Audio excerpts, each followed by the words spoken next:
Hello everyone! Welcome sa channel natin, Kitchen Pinoy. So mga guys, ipapakita ko lang sa inyo ang pagluluto natin ng upo na sinabawan. Yan. Pasok sa budget ito. Mura lang ang puhunan natin dito. May dinner na tayo. May sabaw pa rin tayo dito. So ito lang ang kailangan natin. Ito upo. Yan. Mura lang ang upo dito sa Amerika. Nabili ko lang ito ng $5 yata yung malaking upo. So ito na siya. Hiniwa-hiwa ko lang ng maliliit. Kailangan natin ng sibuyas. Kailangan natin ng bawang. At ang sahog ko dito, fishball ito. Galing ng Korea to eh. Ayan, iba-ibang klaseng fishball ito. Ayan, hiniwa-hiwa ko lang ng manipis. Depende na sa inyo kung anong gusto nyo yung isahog. O pwedeng kikiam, yung squid ball, masarap, o kaya manok kung may ano kayo. Kung mayroon kayong manok dyan, pwede yon. Ito naman, ito yung taba ng baboy. Ayan siya. Niluluto ko na siya. Ayan, may taba ako ng baboy dito, kaya ayan ang nilagay ko. At syempre, kailangan din natin ng chicken powder o kahit na anong pampalasa. Yung nor o kung ano. So ayan, niluluto ko siya para magmantika na ba. Para mabango yung lulutuin natin. So, okay na yung mga taba-taba natin. Nagmamantika na siya. Lalagyan ko lang ng konting mantika na lang kasi ayan, okay na yon. Mga 1 tablespoon lang na mantika ang inilagay ko kasi marami na yung mantika ng pork fats natin. Then, isunod na natin yung bawang natin. Yan. Mahina lang yung apoy natin pag nagigisa tayong ganyan. Para hindi masunog yung bawang. Pag nasunog yan, medyo mapait-pait na. Mag-iiba na yung lasa ng niluluto natin. Yan. And kailangan din natin dito ng paminta at saka patis na pampalasa. Yan. At saka asin. Ang bango na niya. So, ayan. Igisa na natin yung, isunod na natin yung sibuyas natin. Yan. At haluin lang natin siya. Yan.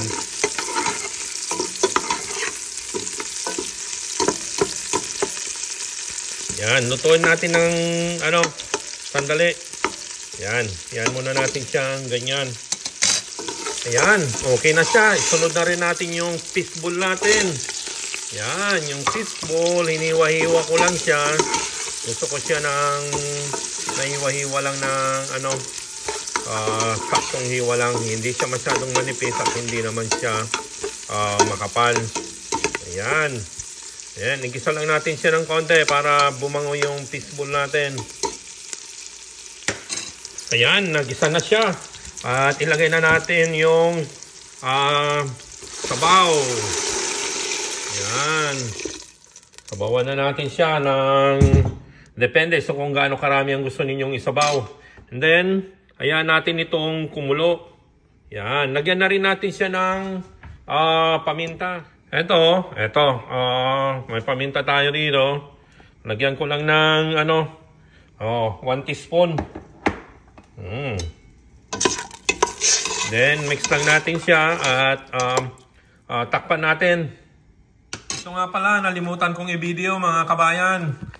Ito yung miswa. Itong ilalagay din natin kasama niyan na sabaw. Ito, masarap ito. Mura lang ang miswa dito naman dito sa Amerika. Ayan $1.95 itong miswa na to. Pero natanggalan na ng kalahati. So, itong budget na ito dito ngayon, less than $10 lang ang budget natin dito. So, ito, $1 siguro ito. And then, $5 yan, $6 na. Yung fishball natin, nasa $3. So, nasa $9 lang. Yung taba-taba natin, mura lang naman yon. So, $1.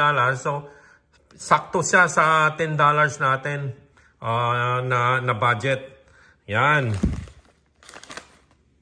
Ito nga pala ang gamit naming chicken bouillon powder, Likamki. Ito, nabili ko ng $11. Marami na to. 1 kilogram na to. Kaya matagal na namin itong nabili. November pa yata last year. February na ngayon. Mayroon pa siyang kalahati. Kumukulo na siya at lalagyan ko na siya ng 1 tablespoon na chicken powder or chicken bouillon. And lagyan na rin natin ng patis ito. Ito naman yung gamit naming patis dito sa Amerika. Galing ng Thailand ito. Squid ang pangalan niya. Lagyan na rin natin. Pampabango niya ba? Yan. Pag naglagay tayo ng patis, huwag muna nating tatakpan para mawala yung amoy niya. Yan. I-mix lang natin siya. At pakuluan natin ng dalawang kulo lang. Mga 2 minutes lang siguro na pakuluan natin na ganyan. And then ilagay na natin yung upo natin. Ito, okay na siya. Ilagay na natin yung upo natin. Yan.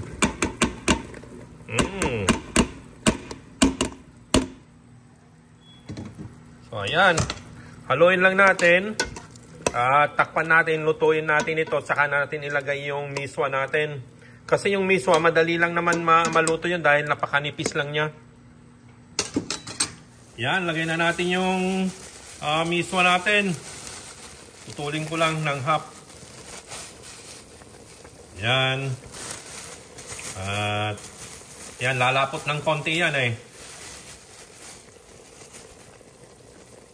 Ito, putulin ko lang dito. Kasi magbubuo yan pag hindi mo sineparate minsan eh. Yan.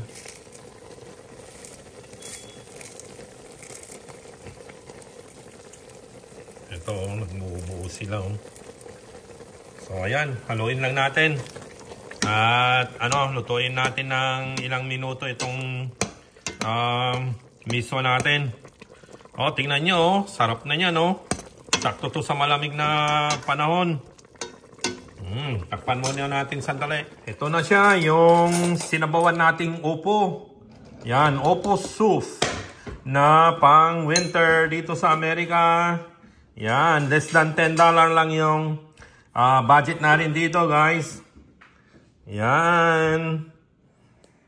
Kain na tayo.